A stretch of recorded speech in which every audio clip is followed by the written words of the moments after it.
Black Lives Matter organization grows nationwide. A number of young Americans are brushing aside the organization's ties to some radical ideas like Marxism and the oppressive regime of Venezuela's Nicolas Maduro. Listen to this. Knowing that one of the founders thinks the Venezuelan dictator is a good guy and everything, I mean, does that change your outlook on the Black Lives Matter organization? She does need to be educated. I do know, I'm Cuban, I do know a lot of people that looked up to Fidel Castro, and he was like, wow, he does so many things for his country, and in reality he doesn't, and so many people don't know that, and they idolize people that they don't educate themselves on. I'm actually Venezuelan, and I am aware of this. When I say Black Lives Matter, I don't think only of the organization that's supporting all this or the website. I think of the message behind it and the idea that racial equality is still a problem. Does that affect the way you view the Black Lives Matter organization at all? It is. I would say I'm a little skeptical about it, but no, for the most part it doesn't. The organization, I don't care what they do in their free time. You know, if they do have a relation with communism or Marxism or that ideology, of course I wouldn't want to support a movement that supports that.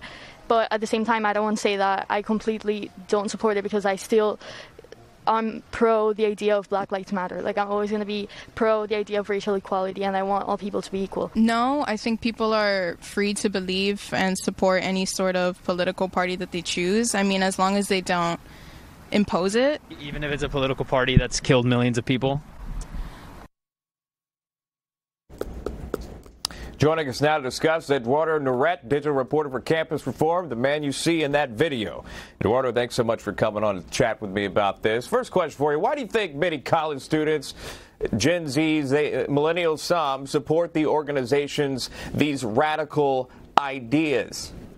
It's because they don't know about these connections. The reason I made the video is Black Lives Matter has grown immensely popular in recent weeks. And as we have talked about on this show, there's a difference between saying the phrase that Black Lives Matter, which obviously most people agree with, and of course the organization and some of these radical ties. So we've covered those radical ties at the Leadership Institute's Campus Reform. You saw some of them in the video. I also asked them about the organization's stated goal to end the nuclear family. And so I asked all the students, all the young Americans in this video about those ties, the Maduro tie, the Marxist tie, and surprisingly, they said it didn't change their mind about Black Lives Matter. They said at the end of the day, in their eyes, the organization was focused on racial equality. And I think that really speaks to where our politics are right now in this country. Most people have their views on things. Those views are pretty set in stone, and it's going to take a lot to change those people's minds. There's a few things that stuck out with me in that video, several things, one of which, I think it was a young lady on your video that said, I don't care which political party you affiliate yourself with, you can do that. But then, you know, the political party that comes to my mind, Republican, conservative. Because I don't think a lot of folks are, quite frankly, some would say that they don't support those views. But I want to get back to your other point about Black Lives Matter and the Black Lives Matter organization. I'm going to try to walk through this fact-based as possible. Then I want to get your reaction to it. The policy that I'm reading here, this is from their website, blacklivesmatter.com. Play along with me if you'd like. Other policies in the organization's mission statement include this. We disrupt the Western prescribed nuclear family structure requirement by supporting each other as extended families and villages that collectively care for one another, especially our children, to the degree that mothers, parents, and children are comfortable. The next one, we foster a queer-affirming network. When we gather, we do so with the intention of freeing ourselves from the tight grip of heteronormative thinking. Another one on here that we don't show you, but it says they want to defund the police. That is also on their website. The first one I'll take you through, we disrupt the Western prescribed nuclear family structure. That means a mother and a father. So they go against that. And by the way, even though when they jump in the parental part, they don't talk about a father. The second one, we foster a queer-affirming network. Okay, but then you've got problems with the evangelicals on that as well. Defunding the police, I leave that to you. Did you read these to them when you asked them if they support Black Lives Matter organization? Did they know that this was behind it?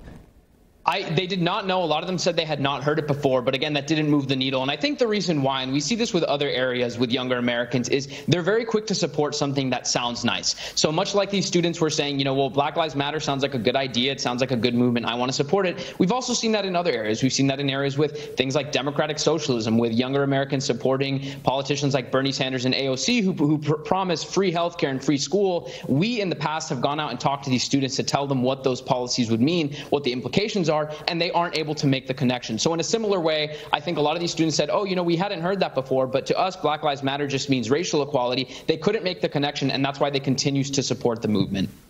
Yeah, the great marketing, by the way. I say this all the time. Like, the Black Lives Matter is painted all over these major cities already, and the name's out there for the organization. Remember, that's where your donations are going to support that group. One of the last questions I have for you, as far as when we look at these protests, you can't help it if you're looking at it. You see a lot of young folks out there. Do you think some of the problem is because A, we're not in school, or B, we're not at work, or both, Eduardo?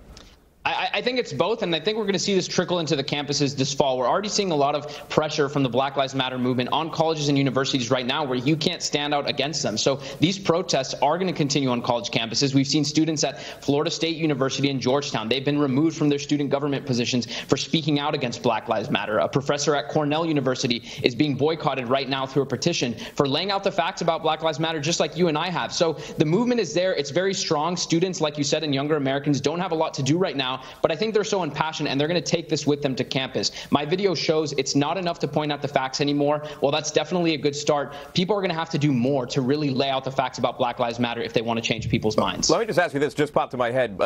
Are you nervous when you ask questions like this? Because it's a controversial thing to go against the Black Lives Matter organization, or simply just pointing out the facts for them, which is what you're doing. Were you nervous asking these questions or taking up this subject matter? I mean, look, you never know what people's responses are going to be. You've seen a lot of violence around the country. You've seen a lot of protests. And so you do wonder, you know, am I going to upset someone by suggesting that I don't agree with the Black Lives Matter movement? The good thing is a lot of these younger Americans were open-minded. And I think the silver lining is, even though they're committed to the Black Lives Matter movement, a lot of them did say, I didn't know that. What you told me today I had not heard before, and I want to learn more about it. So if we can at least start there, if we can at least get some people to say, you know, I want to learn more about this, maybe we can move the needle here. I think that's a good start. Eduardo Neret live for us. Thank you so much, Eduardo. Good to see you.